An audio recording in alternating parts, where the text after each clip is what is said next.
qui a été un cadre de rencontre et de dialogue de l'ensemble des acteurs qui sont intéressés par la problématique, qu'un symposium a été organisé par le gouvernement du Sénégal. Et à l'issue de ce symposium, il y avait une recommandation forte de créer un ministère exclusivement dédié aux Sénégalais de l'extérieur, et ce qui a été fait en 2003. Et ce ministère a eu à mettre en place une lettre de politique sectorielle, qui est un cadre de référence sur le plan de la planification, pour prendre en charge les aspirations et les attentes des Sénégalais qui vivent à l'extérieur. Et cette politique a été élaborée en 2011. Et en 2012, il y a une seconde alternance au Sénégal. Il y a une rupture dans la démarche. Et le ministère des Sénégalais de l'extérieur a disparu pour revenir 6 mois plus tard, mais avec une délégation.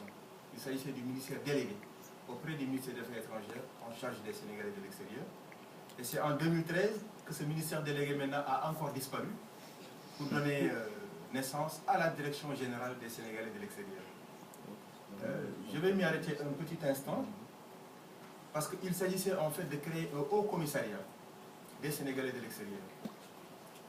Alors, sur le plan appellation, ça allait donner une autre configuration du gouvernement et on a préféré choisir la direction générale avec une lettre de mission bien précise, donner un contenu scientifique, donner beaucoup plus de matière et de considération aux Sénégalais de l'extérieur pour que ce qu'ils représentent en termes de transfert de fonds puisse être mieux senti dans les politiques publiques nationales.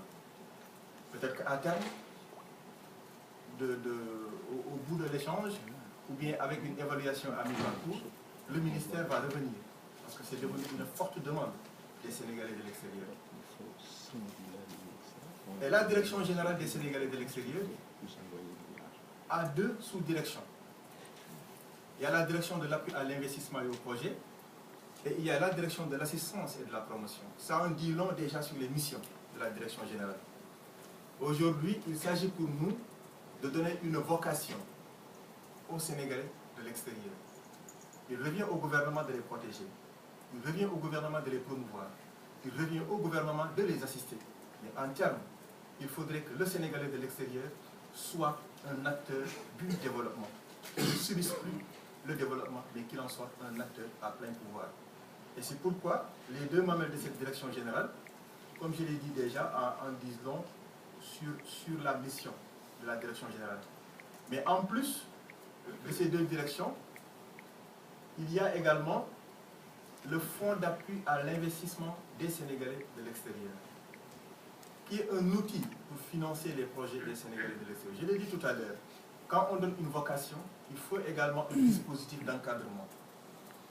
Et le Fonds d'appui à l'investissement des Sénégalais de l'extérieur, en tout cas en 2012, parce que j'ai été d'abord administrateur de ce fonds avant d'être directeur général, et quand j'arrivais à la tête de ce fonds, il était à peu près de 340 millions de francs CFA. Mais aujourd'hui, il est à 1 milliard de francs CFA, l'équivalent d'à peu près 1 524 000 euros.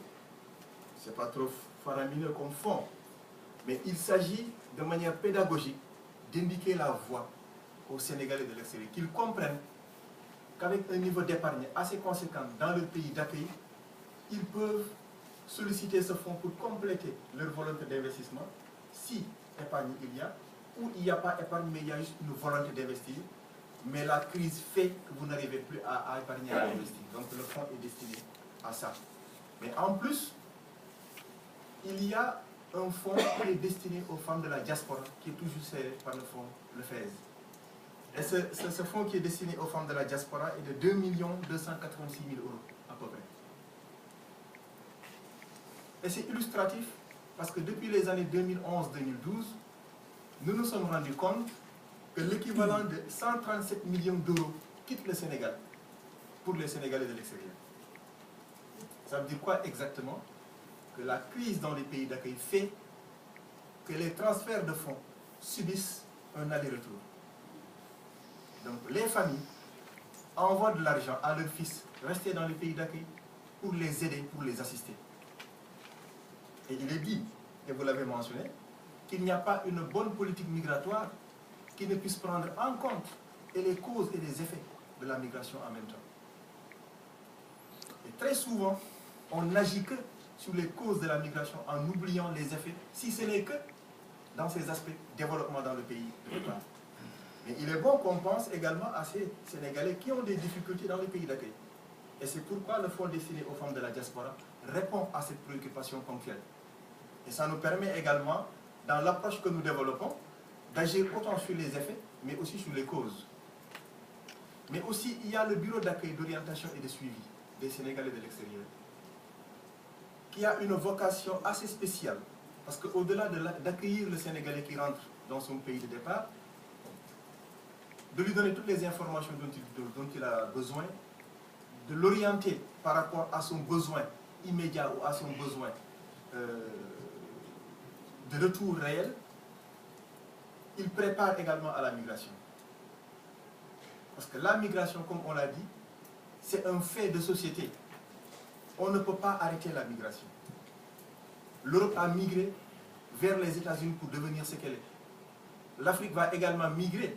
Et c'est à travers cette problématique de la migration, d'aller et de retour, de la double absence comme de la double présence, que nous réussirons à mutualiser des pratiques de développement et à mettre nos territoires en dialogue.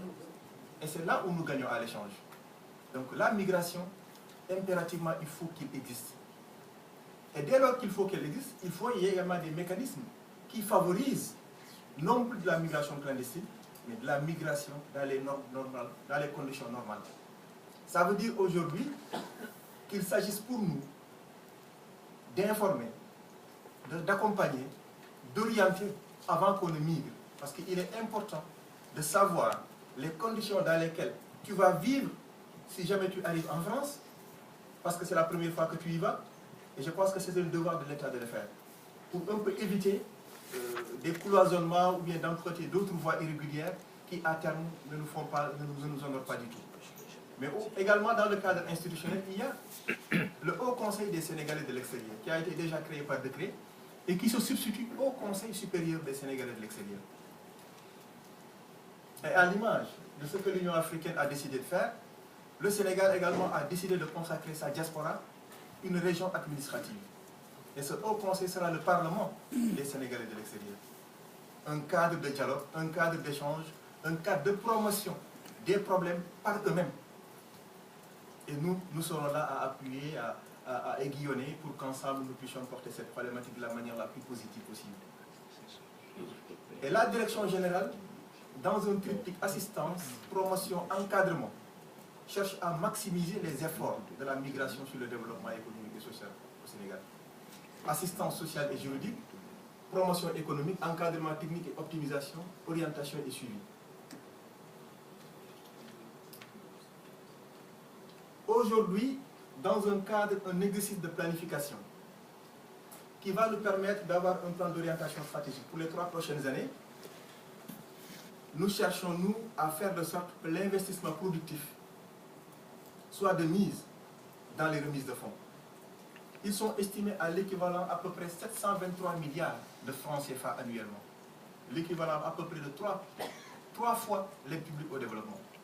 Mais malheureusement, et une étude nous le confirmera de la manière la plus pointue possible, que 5% de cette manne financière envoyée annuellement au Sénégal servent à l'investissement productif. Les 90 ou 95% servent à lutter contre la pauvreté dans les familles respectives. Est-ce un choix ou une obligation? Tout dépend. Parce qu'il y en a certains qui réussissent à faire au moins 20% d'épargne de ces remises de fonds dans une banque de la place.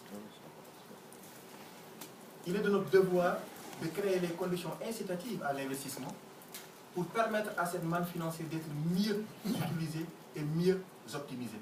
Et c'est pourquoi le plan d'orientation stratégique, que je vous donnerai tout de suite les grands axes, répond un peu à cette préoccupation. Et son objectif fondamentalement